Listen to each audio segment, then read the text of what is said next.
a broader perspective. You're welcome to The Agenda. That's political and current affairs program where we give you a grasp of informative, educative, and entertaining content. You know the political tension in the country, Nigeria, and a lot of people have been screened while others have been rejected not to stand election. But we have someone that says, I am fit to contest with Tinubu. We'll go on a short break. When we return, we are going to unveil this person and then tell us what he feels that he knows or he is capable of doing to challenge Tinubu or to take Tinubu out and then take over the leadership of Nigeria. Stay on, we'll be right back. We need more young people as MDs, as CEOs, as DGs. With what we are experiencing now, that we have a better education. If only guarantees political stability, then we have the best governance we've ever had in Nigeria.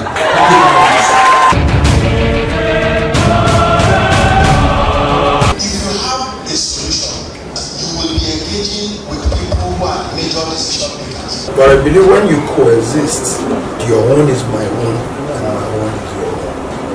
The office of the president should not be kept alone with those political parties. When politics is constant struggle for power, the end justifies the means. Develop attitude of integrity.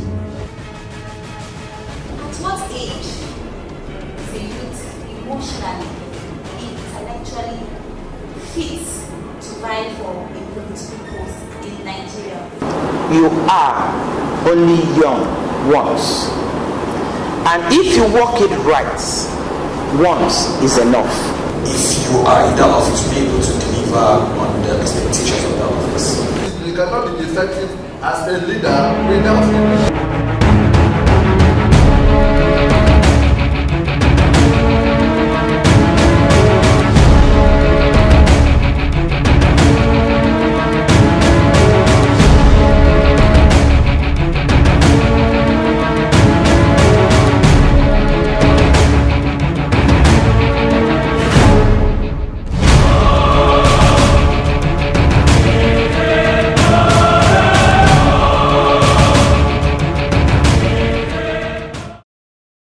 Agenda.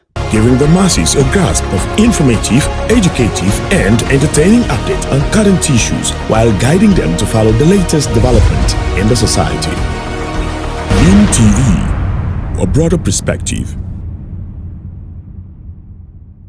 Alright, you're welcome back. This is still The Agenda with Blessing and Bruce. And today we are beaming a searchlight on someone, a presidential aspirant. He joined the ruling party, that is the APC, and is contesting against the sitting president, Tinubu. You're welcome to the program, Mr. Stanley. Thank you for having me. All right, let's take a mind back to 2023 general election. You came up as a presidential aspirant of a certain political party. Why didn't you stay in that party? Why the switch? I have not switched. I'm still in the same party. 2023 I was in the APC. I have not left the APC. I think it was 2018 that I was in a different party than the People's Democratic Party. So 2019 I moved to the APC, and since then till this moment I have not left APC. I've been grounded in the APC. Okay. And that's where I'm also aspiring to run for the office of the President of the Federal Republic of Nigeria. Okay. All right, so you contested 2023 and you didn't make it to becoming the candidate. What happened?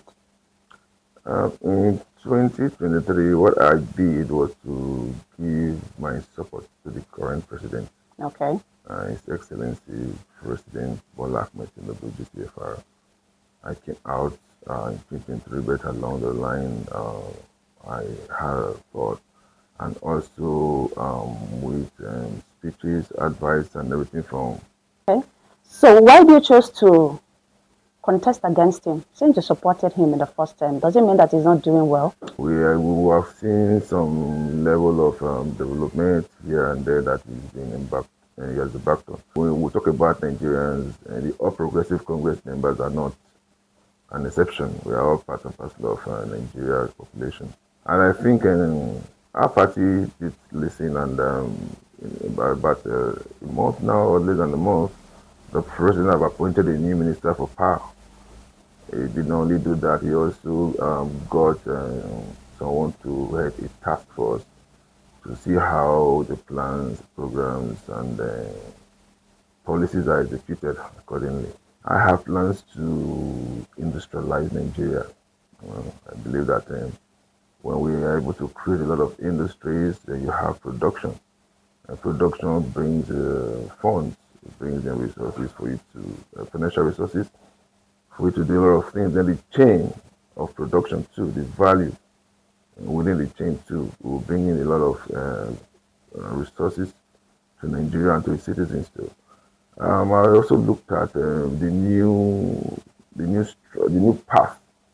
I call it the new path, the new track of global investment, global development, global security, and I have to do with tech. Artificial intelligence is doing a lot today. So I'm planning or have in my mind, and also have more unicorns, because we have unicorns right now, but most of our unicorns are coming from fintech. And we have other kind of tech areas and environments that we still have to work on, and we can work on to see how Nigeria gets up. So my driving force is to see how Nigeria gets developed better than it is right now, and also be able to compete favorably with the best in the world. Because Nigeria is richly blessed.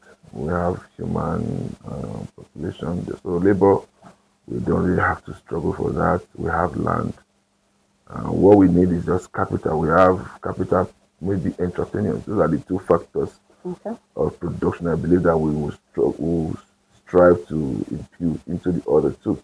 That's why the idea of having trade zones, where you have free trade zones, because I did speak at one particular event that if I have a 1 million naira investment or 1 billion naira investment that's coming in, and I'm supposed to just get like 370 million naira in terms of CIT and VAT. I could decide to forgo all that and get my 1 billion into the country. I've sat down to look at a lot of things that can drive investment from foreign countries, from foreign investors, and even from governments too. Okay. Very Since important. you supported President Tinubu from 2023, you gave up your ambition just for you to see him succeed. Did you propose any of these things to him to see how he can implement that and let it start working, since you're in the same political party? In introducing to him, we've not had that point of contact to have such discussions. Okay. So to a large extent, the issue of insecurity can be handled if we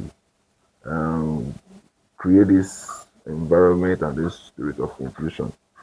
Because as it is right now, I'm in 36 states in terms of structure and wise, and local government wise and worldwide. So I get the feedback from people in different parts of the country.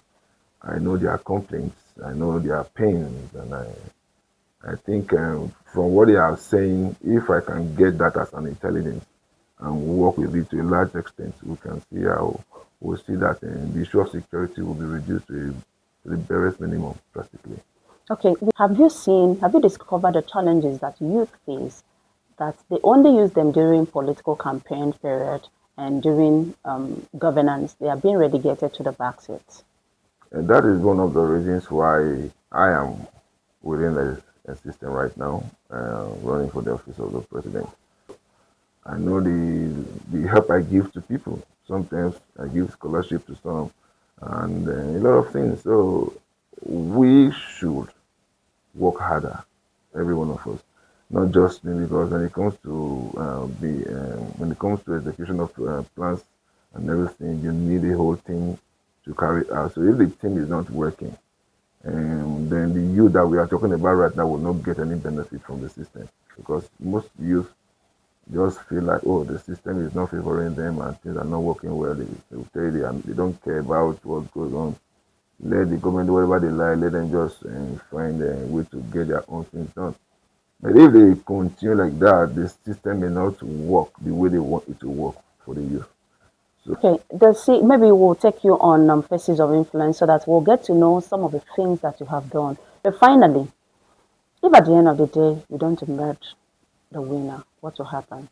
I will going to make my contributions What do you think you can advise or contribute towards the forthcoming election? Let justice prevail. Let us give everybody a level playing ground and let the outcome be acceptable by everyone. You're running for a race. So I think we are just at the same level right now in terms of our party structure. Aspiration. Okay. Yes.